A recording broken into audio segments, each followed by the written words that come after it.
क्या आपको पता है कि भारत में ऐसी कई जगहें हैं जिनका इतिहास सदियों पुराना है, मगर इनके बारे में खुलकर बात नहीं की जाती?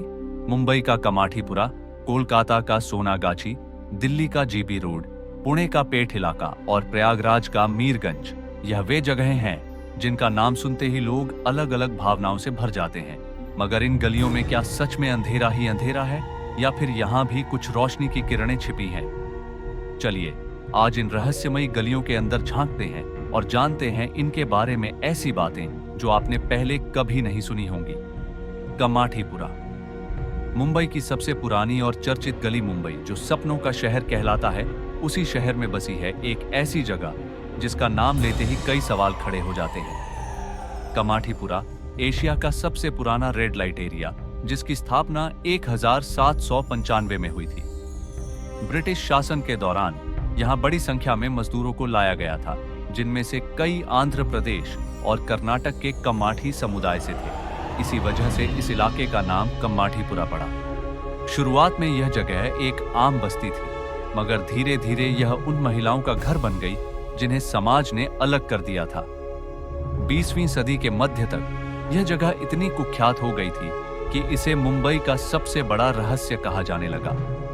यहाँ की गलियां तंग हैं, मगर यहाँ रहने वाले लोगों के दिल उससे भी ज्यादा तंग कर दिए गए हैं। कमाठीपुरा को लेकर कई कहानियां प्रचलित हैं। कहा जाता है कि एक समय में यहाँ 40,000 से ज्यादा महिलाएं काम करती थीं, लेकिन अब इस संख्या में भारी कमी आई है।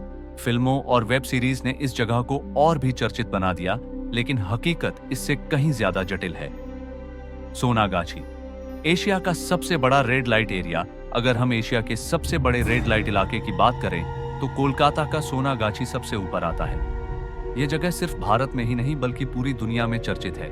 यहाँ 10,000 से ज्यादा महिलाएं रहती हैं और काम करती हैं। इस इलाके का इतिहास कोलकाता के नवाबी दौर से जुड़ा है, जब व्यापार और मनोरंजन के नाम पर इस जगह को विकसित किया गया था। सोनागाछी सिर्फ एक नाम नहीं बल्कि हजारों कहानियों का संग्रह है। यहाँ की गलियों में ऐसी औरतें रहती हैं जो कभी अपने सपनों के साथ यहाँ आई थीं, मगर अब सिर्फ इस सिस्टम का हिस्सा बनकर रह गई हैं। यहाँ की सबसे अनोखी बात यह है कि यह भारत के कुछ ऐसे इलाकों में से एक है जहाँ सेक्स वर्कर्स के अधिकारों के लिए एक मजबूत संगठन भी काम करता है, दुर्गा महासंघ। इस जगह पर बनी डॉक्यूमेंट्रीज और फिल्मों ने इसकी असली सच्चाई को दुनिया के सामने लाने की कोशिश की है, लेकिन क्या वाकई दुनिया इसे बदलने के लिए तैयार है? जीबी रोड, दिल्ली की सबसे चर्चित सड़क, दिल्ली का जीबी रोड यानी गरीब नगर, जो 1965 से पहले स्वामी श्रद्धानंद मार्ग के नाम से जाना जाता था। यहाँ दिन में बाजार और रात में एक अलग ही दुनिया बसती है। दिल्ली के पुराने इलाकों में बसे इस रोड पर कोठे ऊपर की मंजिलों पर होते हैं और नीचे की मंजिल पर आम दुकानों का बाजार चलता है। दिल्ली की सबसे व्यस्त सड़कों में से एक होते हुए भी जीबी रोड की असली पहचान रात होते ही सामने आती है। यह जगह न केवल व्यापार का केंद्र रही है बल्कि इतिहास का भी गवाह बनी है।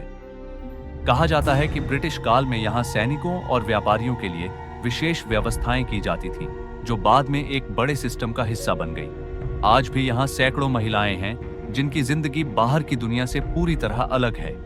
यहाँ भी कई संगठन इन महिलाओं को मुख्य धारा में लाने का प्रयास कर रहे हैं, मगर क्या यह संभव हो पाएगा? पुणे का पेठ इलाका और प्रयागराज का मीरगंज, महाराष्ट्र का पुणे, जो एक ऐतिहासिक और शैक्षिक शहर के रूप में जाना जाता है, वहां भी एक ऐसा इलाका है जो चर्चा में रहता है, पेठ इलाका। यहाँ की खासियत यह है कि यहाँ नेपाल से लाई गई लड़कियों की संख्या अधिक होती है। इसी तरह उत्तर प्रदेश के प्रयागराज, इलाहाबाद का मीरगंज इलाका भी अपने रहस्यमयी इतिहास के लिए जाना जाता है। कहा जाता है कि यह जगह पहले नवाबों और व्यापारियों के मनोरंजन का केंद्र हुआ करती थी, मगर धीरे धीरे यह एक अलग ही पहचान बना बैठी। चौंकाने वाला खुलासा, क्या ये जगह वाकई सिर्फ अंधेरे से भरी है? अब सवाल ये उठता है कि क्या इन गलियों में सिर्फ अंधेरा ही अंधेरा है? जवाब इतना आसान नहीं है। जहां एक ओर ये जगह कठिनाइयों और संघर्षों से भरी हुई है, वहीं दूसरी ओर यहाँ कई लोगों ने बदलाव की भी कोशिश की है। कई संगठनों ने इन इलाकों में रहने वाली महिलाओं को शिक्षा और अन्य कामों से जोड़ने की कोशिश की है। कुछ महिलाएं बाहर निकलकर अपना खुद का व्यवसाय शुरू कर चुकी हैं, तो कुछ अपने बच्चों को इस माहौल से दूर रखने में कामयाब रही हैं। अगर हम इतिहास की बात करें तो इन जगहों का अस्तित्व समाज ने ही बनाया था। लेकिन अब सवाल यह है कि क्या समाज इन्हें स्वीकार करेगा या इन्हें और हाशिए पर धकेल देगा। तो दोस्तों, इन कहानियों ने आपको क्या सोचने पर मजबूर किया? क्या आपको लगता है कि ये जगहें समाज का हिस्सा बन सकती हैं या फिर इन्हें हमेशा एक टैबू की तरह ही देखा जाएगा? अपनी राय हमें कमेंट्स में जरूर बताएं। अगर आपको यह वीडियो पसंद आया हो तो लाइक, शेयर और सब्सक्राइब करना ना भूलें। अगर आपको यह वीडियो अच्छा लगा हो तो डेव जीनियस को जरूर सब्सक्राइब करें।